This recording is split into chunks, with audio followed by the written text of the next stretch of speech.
Bonjour et bienvenue dans ce nouvel épisode d'Arsenal French Club. Aujourd'hui, on débriefe la victoire d'Arsenal sur la pelouse de Wolverhampton. C'est parti. Sur le pied gauche, frappe de Saka. Bukayo Saka qui attise le feu. De garde, c'est contré. Et c'est fatal. Oh, perte Clément. Martin Odegaard.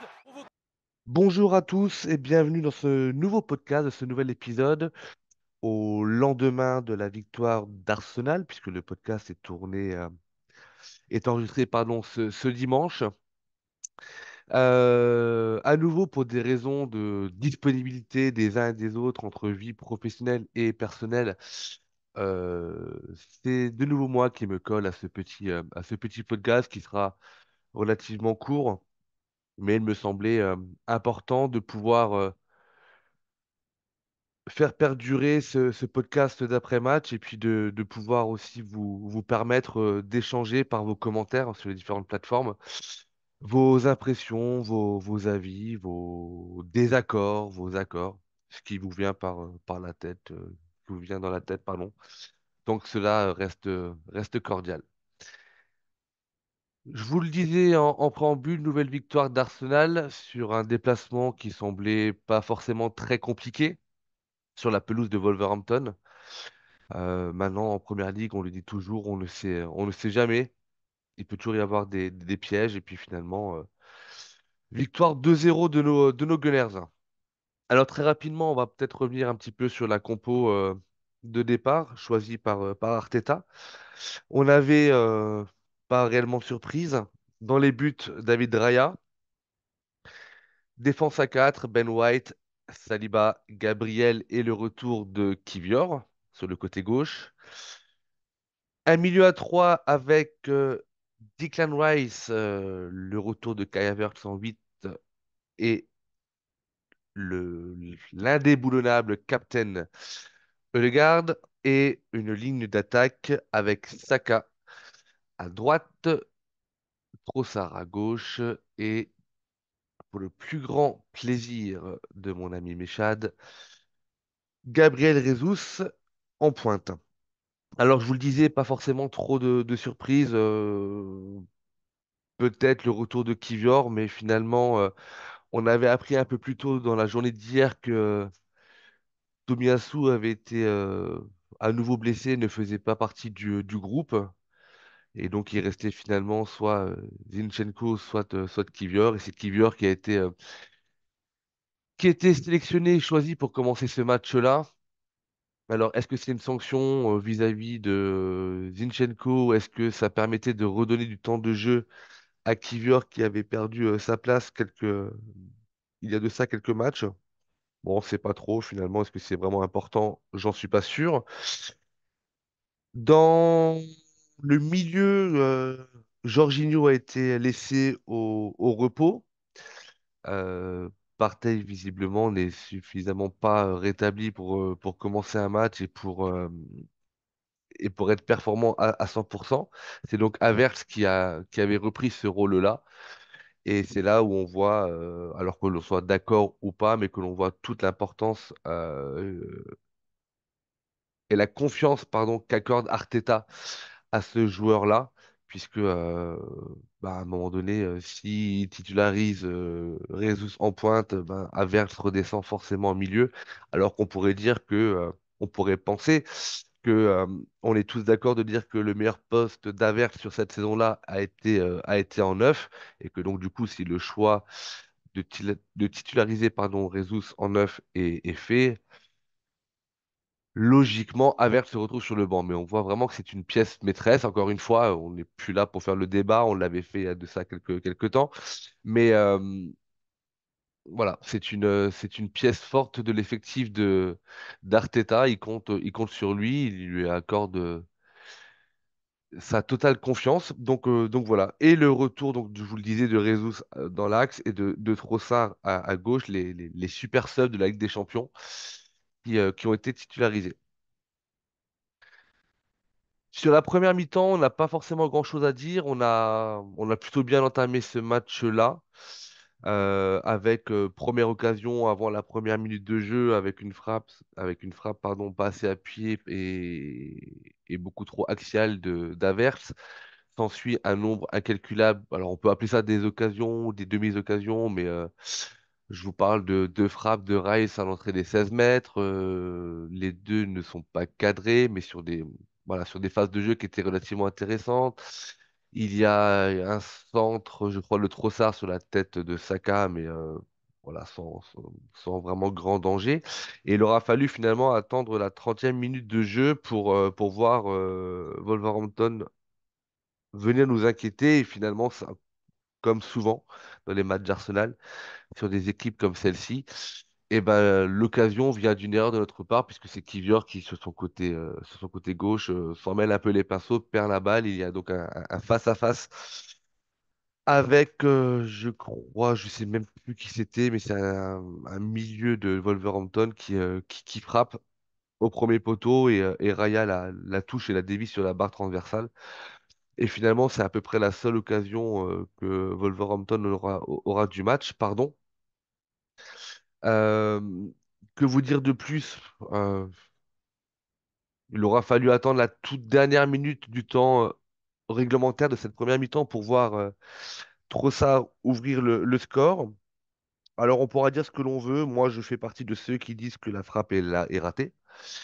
Mais finalement, est-ce que c'est vraiment important? Euh, il dévisse sa frappe, elle va en pleine lucarne, frappe du pied droit, dévissée. Pour moi, c'est pas un extérieur qui est volontaire. Mais en tout cas, ça va au fond des filets, ça donne l'avantage à Arsenal avant le coup de sifflet pour la mi-temps. Et puis, c'est quand même beaucoup plus avantageux de rentrer au vestiaire avec l'avance d'un but plutôt que d'être sur un 0-0 où vous allez pouvoir peut-être un peu plus cogiter. Et puis voilà. Donc, du coup, on mène un 0 à la mi-temps. La deuxième mi-temps, le même 11 reprend. Et il aura fallu attendre la 60, si je ne me trompe pas, 72e pour avoir un premier changement avec l'entrée de Martinelli à la place de Trossard. Et la 80e avec l'entrée de Thomas Partey à la place de Gabriel Jesus. Forcément, sur ce dernier changement, ben, Jesus sort, donc du coup, Havertz reprend une place plus avancée en neuf et Martinelli Trossard, un changement un petit peu poste pour poste. Encore une fois, finalement, pas grand-chose à souligner sur cette deuxième mi-temps, à part une faute assez violente, d'après moi, sur Havertz, qui aurait, selon moi, et probablement mérité un peu plus qu'un carton jaune. Enfin bref, le joueur ne semble pas plus blessé que ça, et finalement, c'est l'essentiel. Et que dire de cette conclusion de notre Captain Ødegaard, qui sur une action plutôt bien construite avec un jeu en triangle de mémoire entre, je dirais, Declan Rice, Kyle Havertz et Ødegaard, donc. Euh, Ødegaard qui tente sur le côté droit de centrer, le centre est contré, lui revient dans les pieds et bah, il n'y a pas énormément de joueurs qui sont capables, à la 95e minute de jeu, de pouvoir faire ce genre comment dirais-je, de geste technique, puisqu'il a l'œil, il voit que le gardien a ouvert un petit peu son côté poteau, et d'un enroulé du pied gauche, il la met au fond. Alors, ce but n'a rien de spectaculaire, bien entendu, vous l'aurez compris.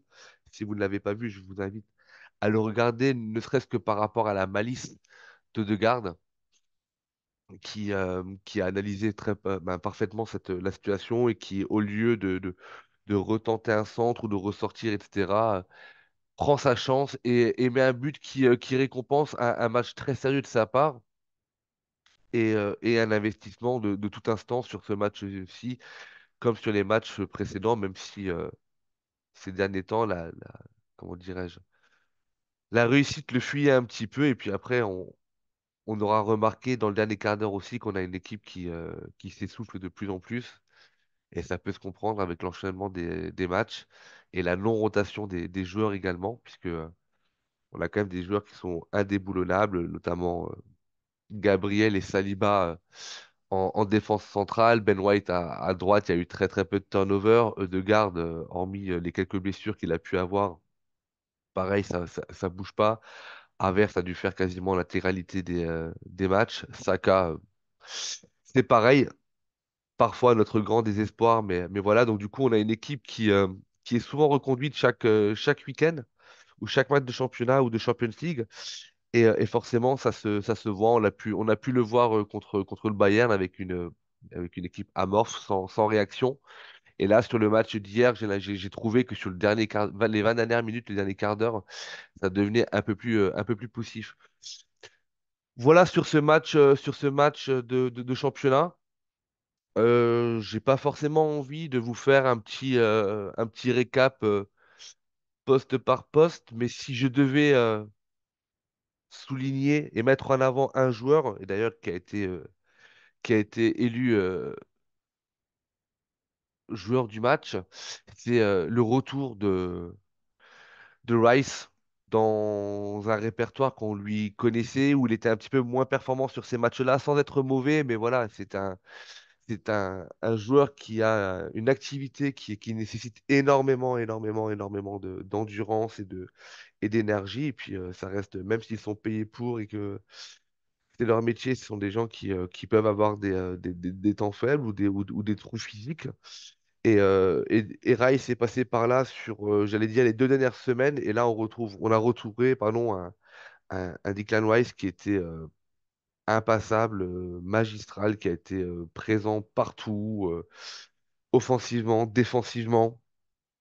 Il se faisait rarement passer, je crois qu'il ne s'est même pas fait passer une seule fois. En phase offensive, il a également essayé d'apporter un petit peu sa présence.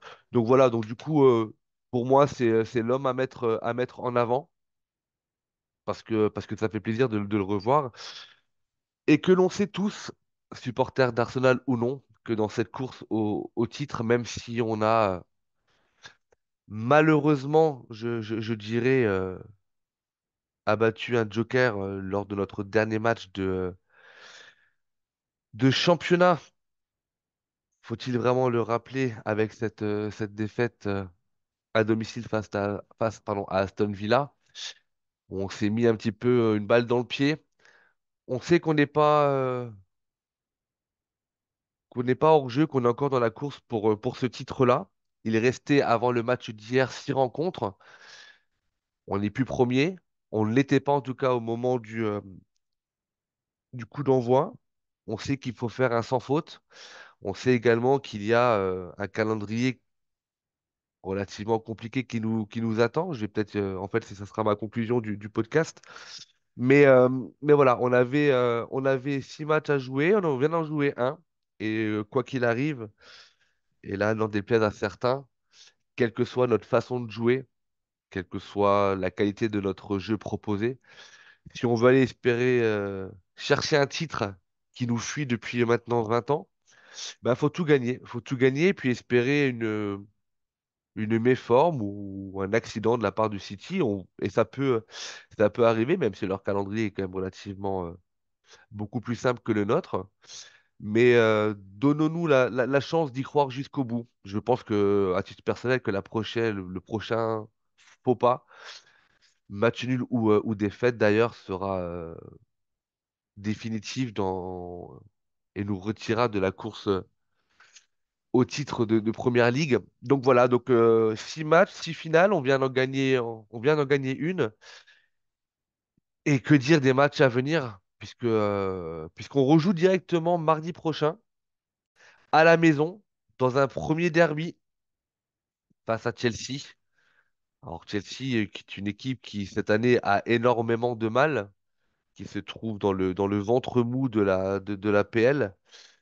Mais pour les avoir vus, moi personnellement, jouer à Aston Villa, alors c'était sur un replay de Cup, mais pour avoir vu quelques matchs de leur part, c'est une équipe qui est quand même compliquée à déchiffrer parce qu'elle compte déjà, si je me trompe pas, 10 défaites, 8 matchs nuls, 13 victoires. Mais c'est une équipe qui sait rester dangereuse. Et puis, on se rappelle le match aller et on reste Arsenal. Et aujourd'hui, on reste aussi l'un des deux, trois clubs que l'on veut battre, pardon, parce que potentiel champion.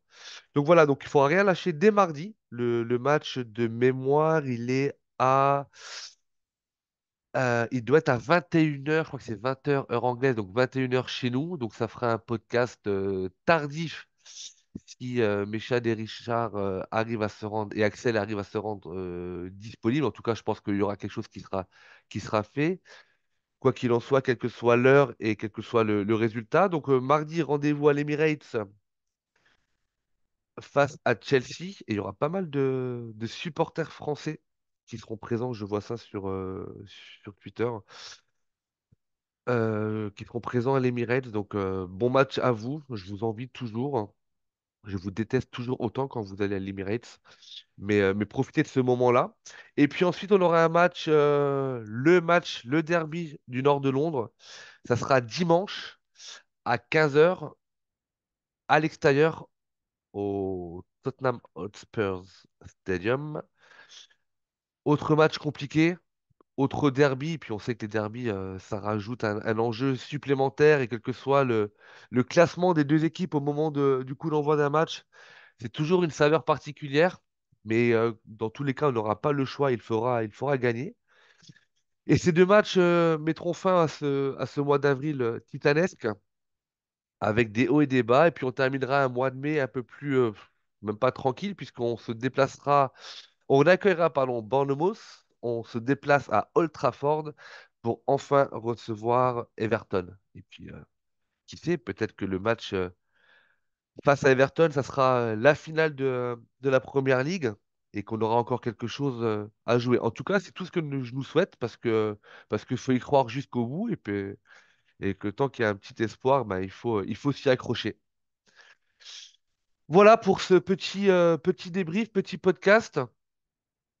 Désolé si je parle du nez, c'était pas la grande forme ce week-end. En tout cas, moi j'ai hâte d'être mardi soir.